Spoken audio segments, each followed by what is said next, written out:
Today we're talking about what to do if you climb V0 to V5, and we're starting right now.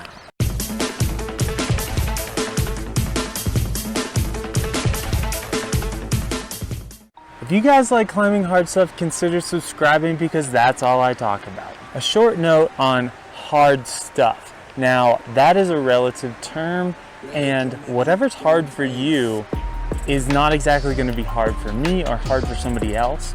So climbing hard stuff is just something that's relatively hard for you, and that'll change over time, and I want to make it so you can climb the most absolute hardest thing that you can climb. So if you're someone that's climbing under V5 or on the font scale 6C or 6C plus, I can't remember which one it is, but you want to avoid doing any intense training that you might see a lot of people on the internet talking about, including myself. Because if you start to train, you open yourself up for injury, and you also take away from actually learning how to climb. I can already see the comments flooding in below of people saying, well, I trained when I climbed V3 and now I can climb V6 or something. But the thing is, I think if you train at that level, you're taking time away from actually getting on the wall and trying to learn how to climb and learn some more advanced techniques and the mentality behind climbing harder stuff. Your number one focus should be on getting technique and experience to the absolute max that you can, because if you have all the strength in the world, you're still not going to be able to climb absolutely hard things because you don't actually know how to use your strength. So as a beginner climber, a newer climber, you want to spend as much time climbing as you can, focusing on doing both easy problems and harder problems for yourself to try to just get as much experience as you can and get as much time on the wall, get as many feet done as you can do. So if you do find yourself wanting to do some specific strength training, I would suggest doing it after you've done a bit of climbing in your session. I would not spend an entire session doing training at this level. The things that I would say to do would be some pull-ups, some push-ups, some core work, shoulder stability work, and some stretching. So this is going to be fairly light. You want to be able to do 10 unassisted pull-ups.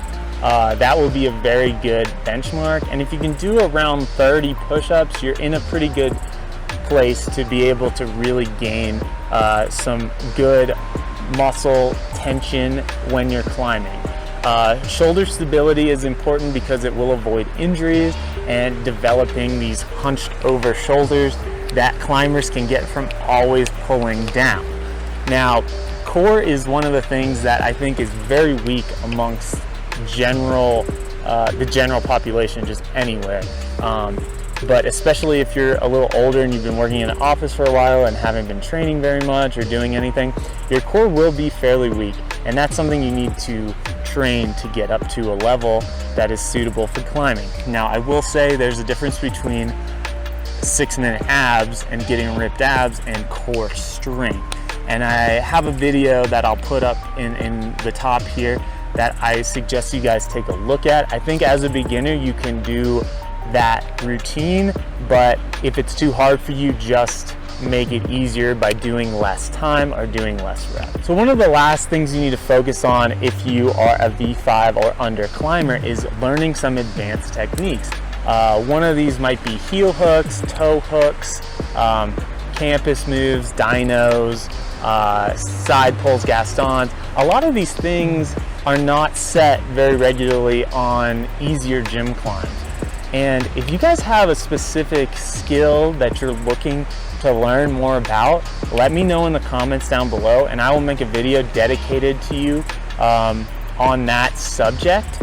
And if you guys want to see anything else, leave a comment down below, give this a like, but also check out my Discord channel, and that's going to be a place where you can get in touch with me at any time and talk to other climbers that are of all different grades and all different types. So give that a look. I have it in the description below.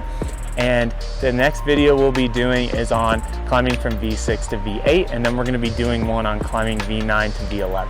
So stay tuned for those, and I'll catch you in the next one.